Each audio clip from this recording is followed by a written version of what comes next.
Booster 11's remains moved to Masses, Pad B OLM parts arrive at Sanchez, Ship 31 tile work continues at the build site, and digging begins at the new Pad B launch site. Welcome to episode 59 of the Starbase Flyover update. Climb on board as we cover the last weeks of developments of Starbase from 22nd of September through to this week's flyover on the 27th. My name is Jeff A, and we are set to join RGV Aerial Photography for a flyover to enjoy the views of Starbase, Texas. As always, here's a labelled map of the site to get your bearings. Thanks to Proky for creating these. Beginning at the top of the site, we can see the remains of Booster 11 after they were recovered from the landing site by HOS Ridgewind for analysis. Looking back at the image Elon shared on X, we can see that they cut the large section in half for transport. The entire aft dome and thrust puck is missing, and one side is heavily damaged, probably as a result of the explosion as the booster soft landed in the Gulf. At least one centre engine was spotted during the transport from the port and is speculated to be moved to the McGregor site. Shown here in a post on X, the space engineer shared that after dropping off these remains, the HOS Ridgewind has since returned to the landing site to collect more parts of Booster 11. Be sure to tune in to an upcoming episode to see what they bring back. Off to the side, a piece of shielding from a centre engine can be seen. Moving to the LOX tank farm, the main supply pipe and expansion loop that feeds the pumps from the 4 larger tanks has been added. This supply pipe appears to be tied into the supply side manifold of the LOX pumps, which may indicate that the new LOX tanks are currently ready for use. Taking a look at the 4th level of the structural test stand, we can see access platforms as staged for installation as well as handrails sitting nearby. On the stand near the simulated aft flap, we can see an additional actuator to simulate flight loads on the flap actuator and mounts.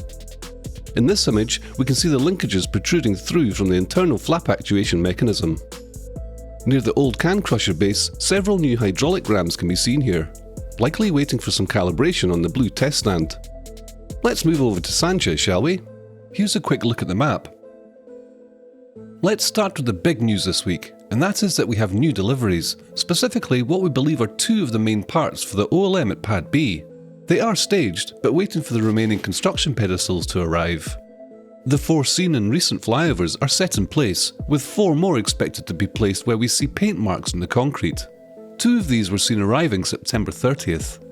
Here's a render from Chrome Kiwi showing how they might be placed. At the stand construction area, more parts appeared for another Star Factory turntable. And over at the SQD arm construction area, parts have been set out ready for assembly. This render from Brian Hansen shows how it will look in its current orientation. We'll be sure to keep an eye out on this for any differences with the Tower 1 arm. Moving to the new Perspective subcoolers that appeared recently, both are having some modifications, with scaffolding all over them and a crane lifting some parts. We'll check for any progress next week. Rolling to the chopsticks for Tower B, scaffolding has been set up on both of them ahead of reinforcement work. This should be quicker than the Tower A chopsticks as the workers won't need to work from boom lifts. If we look closely, accumulators have been delivered to be installed in the carriage. Remember that some of them were removed to be swapped on the Tower A carriage. Now let's move to the scrapyard, where finally scrapping work has resumed. The 6-ring development barrel section was scrapped, as well as Booster 4's engine section started final scrapping. Ship 32 was moved to where Ship 31 was staged previously. This is a possible sign of it finally being dismissed after many months with no progress being made on it. Let's remember that Flight 6 will be made with Ship 31 and Flight 7 with Ship 33. At the parking garage, framing work continues along Remedios Avenue, as well as on the Tiki Bar side. This work should be completed over the next few weeks. Finally, at the event lot, last week we saw the turf had been removed. We can now see new turf has already been laid. What could be the next event here? Leave your thoughts in the comments below. Now let's take a look at the build site. Right after we take a look at this labelled map. Thanks to Vix for capturing this Lab Padre Rover 1 footage of the newly painted roadway leading to Mega Bay 2. Finally a clean road after more than a year of non-stop construction in this area. Further around the back of Mega Bay 1, these newly painted lines include some 9-metre ring circles. This may be a new staging area for one of the Mega Bays. Continuing our aerial tour of Mega Bay 2, Ship 33 was covered by the door during this flyover. No noticeable changes were seen this past week on the first Block 2 ship. At Mega Bay 1, Booster 15's methane tank has been moved away from the doorway, which occurred before Booster 12 rolled out. This indicates that the latest booster is in the process of final stacking.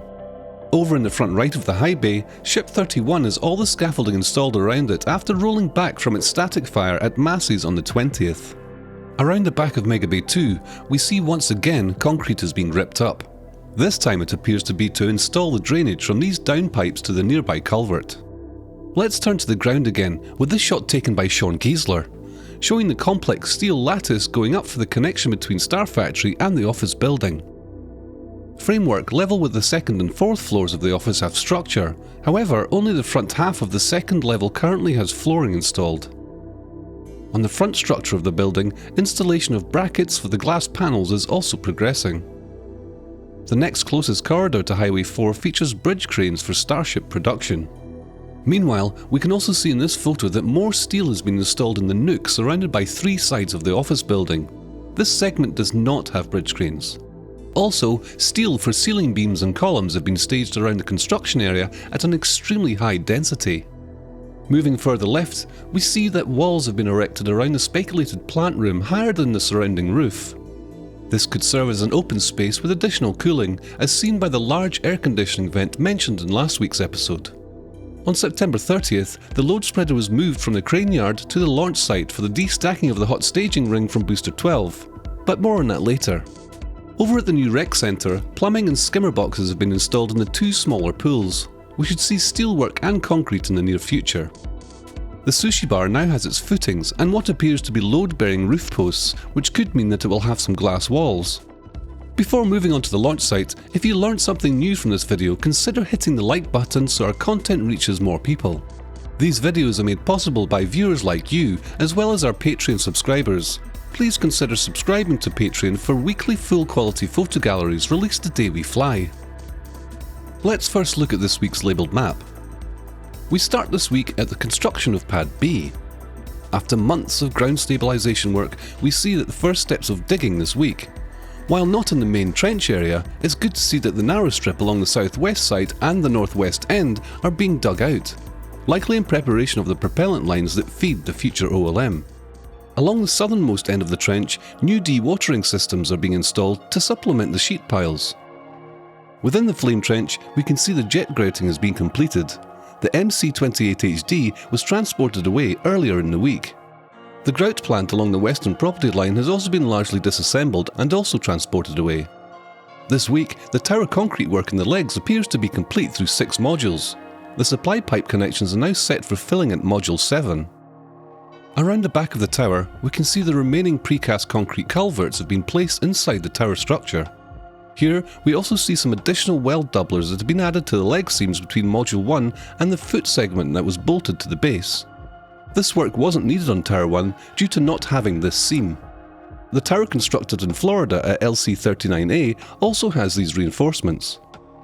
Shifting to the fluids bunker, not much has changed inside. However, the electrical trench has continued in the direction of the supply vaults. To the east of the new D2 gate, the container wall has been removed and replaced with the temporary black fence panels. At the former location of Starhopper, rebar cages for pile installation have started to be assembled. This location is in addition to the tank farm pad, indicating an area near here may soon see piles installed soon. Speaking of the tank farm pad, pile driving began this week with 5 piles seen here with white objects covering them. The second row of foundations also have the remaining concrete dug out, and the area is being prepared for piles. Before we finish at Pad A, over at the Deluge tank farm, the 4 manifold stacks removed last week have been reinstalled this week without any visible modifications. Activity was relatively quiet this week at Pad A. The OLM has been cleared of the scaffolding set on top of the ring. Also, both alignment pins for guiding the booster into position for setting on the clamp arms and accepting the RQDs have been lifted away. On September 27th, some minor tests were done on the chopsticks with them being raised to the pre-catch position. The ship lift pins and pushers were retracted before lifting the landing rails. Later that evening, the chopsticks would be reset for lift operations and reconnected to Ship 30. Following the beach cleanup day on September 28th, the 30th would see the destack of Ship 30 from Booster 12 and would be parked near the Deluge tank farm. That evening, the LR-11000 arrived at Pad A and lifted the load spreader for removal of the hot stage ring. With the OLM alignment pins removed, it seems they may need to access the forward section of the booster. It is also possible that they want to lift booster 12 for additional lift testing, although the alignment pins will need to be reinstalled to place the booster back on the OLM. And that's it for episode 59 of Starbase Flyover Update. Thank you for choosing to fly with RGV aerial photography, and I hope you all enjoyed the flight. If you liked what you saw today, please subscribe for more episodes and content so you don't miss out on the new videos each week, and leave a thumbs up. To receive the latest images and to join in the conversations on the day they are taken, please consider joining RGV's Patreon. I'm Jeff A, and we'll see you next week from 10,500 feet.